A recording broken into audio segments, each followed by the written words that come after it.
ನಮಸ್ಕಾರ ವೀಕ್ಷಕರೇ, ಪ್ರಿಯಾ ಸುಚಿ ಚಾನಲ್ಗೆ ಸ್ವಾಗತ. ನಾನಿವತ್ತು ಒಂದು ಘಮಘಮ ಅನ್ನೋಂಥ ಒಂದು ರಸಂ ಪುಡಿ ರೆಸಿಪಿಯನ್ನು ತೋರಿಸ್ತಾ ಇದ್ದೀನಿ. ಮದುವೆ ಮನೆಗಳಲ್ಲಿ ಅಡುಗೆ ಭಟ್ರು ಮಾಡಿರ್ತಾರಲ್ಲ, ಅದೇ ರೆಸಿಪಿ ಇದು. ಆದರೆ ಕಡಿಮೆ ಪ್ರಮಾಣದಲ್ಲಿ ತುಂಬಾ ಕಡಿಮೆ ಸಮಯದಲ್ಲಿ ಮಾಡ್ಕೊಳ್ಬೋದು. ರುಚಿಯಂತೂ ಅದ್ಭುತವಾಗಿರುತ್ತೆ. ಬನ್ನಿ ಯಾವ ರೀತಿ ಕಡಿಮೆ ಪದಾರ್ಥಗಳಿಂದ ಮಾಡ್ಕೊಳ್ಳೋದು ಅಂತ ನಾವು ನೋಡ್ಕೊಳ್ಳೋಣ. ಇದಕ್ಕೆ ಎಲ್ಲ ಪದಾರ್ಥಗಳನ್ನ ಸರಿಯಾದ ಅಳತೆಯಲ್ಲಿ ತಗೊಳ್ಬೇಕು. ಯಾವ್ಯಾವ ಪದಾರ್ಥ ಅಂದರೆ ಒಂದು 25 ಗ್ರಾಮಷ್ಟು ಧನಿಯಾ ಬೇಕಾಗುತ್ತೆ. ಧನಿಯಾ ಜೊತೆಗೆ 50 ಗ್ರಾಮ್ನಷ್ಟು ಜೀರಿಗೆ, ಧನಿಯಾದ 2 ಭಾಗದಷ್ಟು ಜೀರಿಗೆ ಬೇಕಾಗುತ್ತೆ. ಅಂದರೆ 50 ಗ್ರಾಮ್ ಜೀರಿಗೆ ತಗೊಳ್ಳಿ. ಹಾಗೆಯೇ 2 ಚಮಚದಷ್ಟು ಮೆಂತೆ ಕಾಳನ್ನು ತಗೊಳ್ಬೇಕಾಗುತ್ತೆ. ಇದರ ಜೊತೆಗೆ ನಾನು 20 ಬ್ಯಾಡಗಿ ಮೆಣಸಿನ್ಕಾಯಿ ತೊಗೊಂಡಿದ್ದೀನಿ. ನೀವು ಬೇಕಿದ್ರೆ ಗುಂಟೂರು ಮತ್ತು ಬ್ಯಾಡಗಿ ಮೆಣಸಿನ್ಕಾಯಿ ಮಿಕ್ಸ್ ತೊಗೊಳ್ಬೋದು. ಒಂದು 10ರಿಂದ 15 ಕಾಳು ಮೆಣಸನ್ನ ತಗೊಳ್ಳೋಣ. ಒಂದು ಅರ್ಧ ಚಮಚದಷ್ಟು ಇಂಗು, ಒಳ್ಳೆ ಸುವಾಸನೆಗೋಸ್ಕರ. 2 ಕಡ್ಡಿಯಷ್ಟು ನಾನು ಕರಿಬೇವಿನ ಎಲೆಗಳನ್ನ ಫ್ರೆಶ್ ಆಗಿರೋವಂಥದ್ದು ತೊಗೊಳ್ಬೇಕಾಗತ್ತೆ. ಹಾಗೆಯೇ ಎಲ್ಲ ಪದಾರ್ಥಗಳನ್ನ ಹುರಿದ್ಬಿಟ್ಟು ನಾವು ಪುಡಿ ಮಾಡ್ಕೊಳ್ಬೇಕು. ಬನ್ನಿ ಒಂದೊಂದೇ ಪದಾರ್ಥಗಳನ್ನ ನಾವು ಹುರ್ಕೊಳ್ಳೋಣ. ಒಂದು ಪ್ಯಾನ್ ತೊಗೊಳ್ಬೇಕು. ಅದಕ್ಕೆ ಒಂದು ಅರ್ಧ ಚಮಚ ಎಣ್ಣೆ ಹಾಕೊಳ್ಳೋಣ ಸಾಕು. ಮೊದಲಿಗೆ ಧನಿಯಾನ ಒಳ್ಳೆ ಗೋಲ್ಡನ್ ಕಲರ್ ಬರಬೇಕು. ಗೋಲ್ಡನ್ ಕಲರ್ ಅಷ್ಟೇ ಅಲ್ಲ, ಒಳ್ಳೆ ಸುವಾಸನೆ ಕೂಡ ಬರಬೇಕು. ಗ್ಯಾಸ್ ಫ್ಲೇಮ್ನ ಹೈ ಫ್ಲೇಮ್ನಲ್ಲಿ ಇಟ್ಕೋಬೇಡಿ, ಮಧ್ಯಮ ಉರಿಯಲ್ಲಿ ಇಟ್ಕೊಂಡು ರೋಸ್ಟ್ ಮಾಡ್ಕೊಳ್ಳೋಣ. ನೋಡಿ, ಒಳ್ಳೆ ಗೋಲ್ಡನ್ ಕಲರಿಗೆ ಬಂದಿದೆ, ಸುವಾಸನೆ ಕೂಡ ಬರ್ತಿದೆ. ತೆಗೆದು ಒಂದು ತಟ್ಟೆಗೆ ಹಾಕೊಳ್ತೀನಿ ಆರೋದಕ್ಕೆ.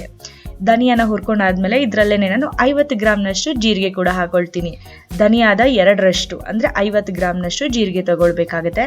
ಇದನ್ನು ಕೂಡ ಸ್ವಲ್ಪ ಕಲರ್ ಚೇಂಜ್ ಆಗೋವರೆಗೂ, ಒಳ್ಳೆ ಸುವಾಸನೆ ಬರೋವರೆಗೂ ಹುರ್ಕೊಳ್ಳೋಣ. ಇದನ್ನು ಕೂಡ ಹುರಿದು ಆದಮೇಲೆ ಸಪ್ರೇಟಾಗಿ ಒಂದು ತಟ್ಟೆಯಲ್ಲಿ ಆರೋದಕ್ಕೆ ಇಟ್ಬಿಡೋಣ. ಇದರಲ್ಲೇ ಮೆಂತೆ ಕಾಳು, ಕಾಳು ಮೆಣಸು ಮತ್ತು ಕರಿಬೇವಿನ ಎಲೆಗಳನ್ನ ಕೂಡ ನಾನು ಹಾಕೊಳ್ತಾ ಇದ್ದೀನಿ. ಇವನ್ನು ಕೂಡ ಒಳ್ಳೆ ಗೋಲ್ಡನ್ ಕಲರ್ ಬರೋ ತನಕ ಚೆನ್ನಾಗಿ ಹುರ್ಕೊಳ್ಳೋಣ. ಒಟ್ಟಿಗೆ ಹುರ್ಕೊಳ್ಳೋದ್ರಿಂದ ಕೆಲಸ ಬೇಗ ಆಗಿಬಿಡುತ್ತೆ. ನೋಡಿ, ಒಳ್ಳೆ ಗೋಲ್ಡನ್ ಕಲರ್ ಬಂತು. ಇದನ್ನು ಕೂಡ ತೆಗೆದಿಟ್ಕೊಳ್ತಾ ಇದ್ದೀನಿ. ಎಲ್ಲಿವರೆಗೂ ಕರಿಬೇವು ಡ್ರೈ ಆಗುತ್ತಲ್ಲ ಅಲ್ಲಿವರೆಗೂ ಚೆನ್ನಾಗಿ ಹುರ್ಕೊಳ್ಬೇಕು. ಆಗ ರಸಂ ಪುಡಿ ತುಂಬ ದಿನ ಫ್ರೆಶ್ ಆಗಿನೇ ಉಳಿಯುತ್ತೆ. ಕೊನೆಯಲ್ಲಿ ಮತ್ತೆ ಒಂದು ಅರ್ಧ ಚಮಚ ಎಣ್ಣೆ ಹಾಕ್ಕೊಂಡು ಬ್ಯಾಡಗಿ ಮೆಣಸಿನ್ಕಾಯಿಗಳನ್ನೆಲ್ಲ ಹುರ್ಕೊಳ್ಳೋಣ. ನೀವು ಬರೀ ಬ್ಯಾಡಗಿ ಮೆಣಸಿನ್ಕಾಯಿ ಮಾತ್ರ ಅಲ್ಲ, ನೀವು ಬೇಕಿದ್ರೆ ಸ್ವಲ್ಪ ಗುಂಟೂರು, ಸ್ವಲ್ಪ ಬ್ಯಾಡಗಿ ತೊಗೊಂಡ್ರೆ ಸ್ವಲ್ಪ ಸ್ಪೈಸಿಯಾಗಿ ತುಂಬ ಚೆನ್ನಾಗಿರುತ್ತೆ. ಈ ಬ್ಯಾಡಗಿ ಮೆಣಸಿನ್ಕಾಯಿ ಅಷ್ಟೇ ತೊಗೊಂಡ್ರೆ ಒಳ್ಳೆ ಕಲರ್ ಕೂಡ ಬರುತ್ತೆ. ಇದನ್ನು ಕೂಡ ಸ್ವಲ್ಪ ಗರಿಗರಿ ಆಗೋವರೆಗೂ ಚೆನ್ನಾಗಿ ಹುರ್ಕೊಳ್ಳೋಣ. ಅದಾದಮೇಲೆ ಮೊದಲಿಗೆ ಬರೀ ಒಣ ಮೆಣಸಿನ್ಕಾಯಿ ಮಾತ್ರ ಹಾಕಿ ನಾವು ಪುಡಿ ಮಾಡ್ಕೊಳ್ಬೇಕು. ಯಾಕೆಂದರೆ ಆಮೇಲೆ ಎಲ್ಲ ಪದಾರ್ಥ ಜೊತೆ ಪುಡಿ ಆಗೋದಿಲ್ಲ. ಒಣ ಮೆಣಸಿನ್ಕಾಯಿನ ತರತರಿಯಾಗಿ ಪುಡಿ ಮಾಡ್ಕೊಂಡ್ಮೇಲೆ ಹುರಿದಿಟ್ಕೊಂಡಿರೋ ಎಲ್ಲ ಪದಾರ್ಥಗಳನ್ನ ಒಟ್ಟಿಗೆ ಹಾಕೊಂಡ್ಬಿಡೋಣ. ಹುರಿದಿಟ್ಕೊಂಡ್ರೆ ಎಲ್ಲ ಪದಾರ್ಥ ಹಾಕಿದ್ಮೇಲೆ ಕೊನೆಗೆ ಅರ್ಧ ಚಮಚ ಇಂಗನ್ನು ಕೂಡ ಇದರಲ್ಲೇ ಸೇರಿಸ್ಕೊಳ್ತಿದ್ದೀನಿ. ಈಗ ಪೂರ್ತಿಯಾಗಿ ಸಣ್ಣಗೆ ಪುಡಿ ಮಾಡಿದ್ರೆ ರಸಂ ಪುಡಿ ತಯಾರಾಗಿದೆ. ನೋಡಿ, ಮದುವೆ ಮನೆ ಶೈಲಿಯ ರಸಂ ಪುಡಿ ಮಾಡೋದು ಎಷ್ಟು ಸುಲಭ ಅಂತ.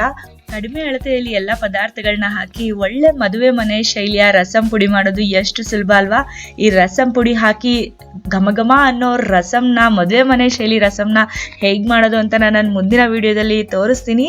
ಹಾಗಾಗಿ ನೀವು ಪ್ರಿಯಾ ಸುಚಿ ಚಾನಲ್ನ ಸಬ್ಸ್ಕ್ರೈಬ್ ಮಾಡ್ಕೊಳ್ಳಬೇಕು. ಈ ರೆಸಿಪಿ ಇಷ್ಟ ಆಗಿದ್ರೆ ಲೈಕ್ ಹಾಗೂ ಶೇರ್ನ ಮಾಡಿ ಅಂತ ಹೇಳ್ತಾ ಇವತ್ತಿನ ವಿಡಿಯೋನ ನಾನು ಮುಗಿಸ್ತಾ ಇದ್ದೀನಿ. ಮತ್ತೆ ಮುಂದಿನ ವಿಡಿಯೋದಲ್ಲಿ ಒಳ್ಳೆ ಘಮಘಮ ಅನ್ನೋ ರಸಂ ಜೊತೆ ಭೇಟಿ ಆಗ್ತೀನಿ. ಬಾಯ್ ಬಾಯ್, ಟೇಕ್ ಕೇರ್.